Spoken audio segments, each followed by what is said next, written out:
Nahimo ng kabahin sa kinabuhi nining usa ka fish vendor ang carbon market ning dakbayan sa Sugbo. Kaniadto pa man gikonsiderar na niya ang carbon market isip bahandi ilabi na sa iyang kalampusan.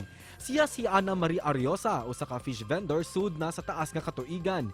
Gumikan siyang pagpaningkamot aron makahawa sa kapobrika niadto, iya gayud natagamtaman ang katamis nga kadaugan sa kinabuhi sa dihang nakatapos siya sa kolehiyo. Aminado siyang self-supporting lang siya kaniadto o pinaagi sa pagpaninda og isda sud sa karaang carbon market, iya gayong nakabot ang iyang pangandoy.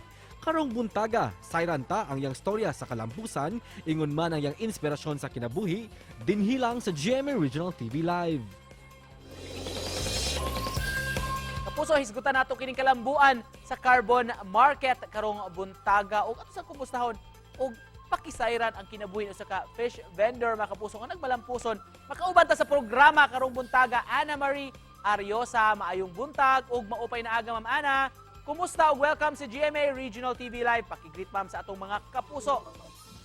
Okay, hi Sir Nico. Good morning diha kanimo og sa daghang salamat sa GMA Regional TV sa pag-imbita ka nako karong buntaga and also sa mga kapuso nato diha nga suking tigpaminaw sa GMA. Maayong buntag. Daghang salamat Ma'am Ana for joining us this morning.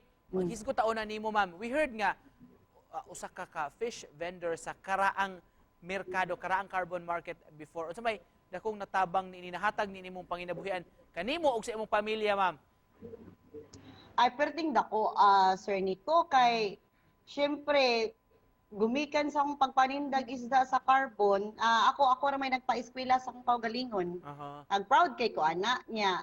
Ang nahatag gyud nga kalambuan niini sa ako kay nakapatukod jud mi og boarding house niya at the same time eventually nakapalit sad mig sakyanan.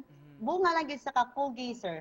Unya kanang kuan sad ni graduate jud kog college no gumikan sa pag-antos lang gyud og paninda diha sa carbon market. Unsay mga challenges nga nasa gubang nimo kaniadto ma'am? Oh, grabe sad kayong challenges Sir Nico kay sometimes masacrifice gyud na ako akong Friday ug Saturday class kay labi na ka nang duol na ang tingbayad sa akong tuition fee no. Mo-absent jud og tuyo sa akong Friday ug Saturday nga class kay maninda jud og isda tibok adlaw gikan kadlawon hangtod gabi.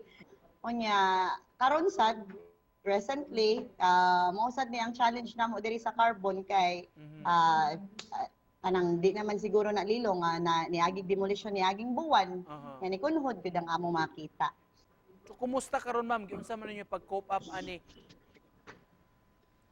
Sa karon sir, mangita sa taglaing pamaagi no nga kanang para mabuhi gyapon sometimes mo take me kanang mga orders lang pod kanang kanami mga suki kwaon na namo ilang mga number labi na kaning mo take og orders kini daghan kwaon na mo ang number para kami na mo straight deliver right at their doorstep. Unsay para nimo ma'am Ana memorable nga ganahan nimong memorable experience ganahan nimong idalit sa atong mga kapuso sa kaniadtong carbon market?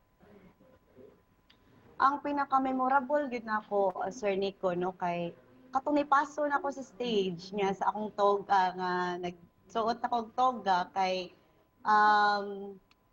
proud moment jud kay to nako no labi na sa akong parents kay napagaan ako ang ilaha bitawng obligasyon kanamo kay uno mara ba mi kabuok nga ilahang gibuhi. Just to close this ma'am Ana, say mensahe nga gusto nimong ipaabot sa atong mga kapuso kabahin ni imong istorya sa kalampusan ma'am.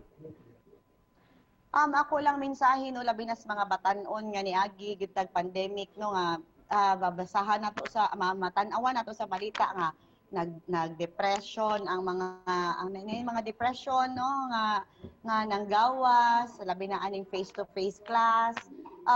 Ayaw gyud mo kanang pawas paglaom no. You should give up on giving up.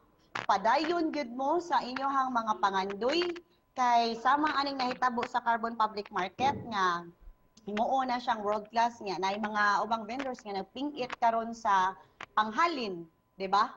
Nya unsaon paglabi na karon nga ting-abli na ang klase. All right, ma'am, daghan kay salamat for joining us this morning og pagpaambit sab sa imong istorya sa kalampusan tinud mga kapuso. Success story gyud sa carbon atong nadunggan gikan kang Ma'am Ana Maria Ariosa. Daghan kay salamat, Ma'am. Daghang salamat Sir Nico Sereno og sa mga suking tigpaminaw atong mga kapuso diha. Maayong adlaw kaninyo ug God bless natong tanan. Salamat, Ma'am.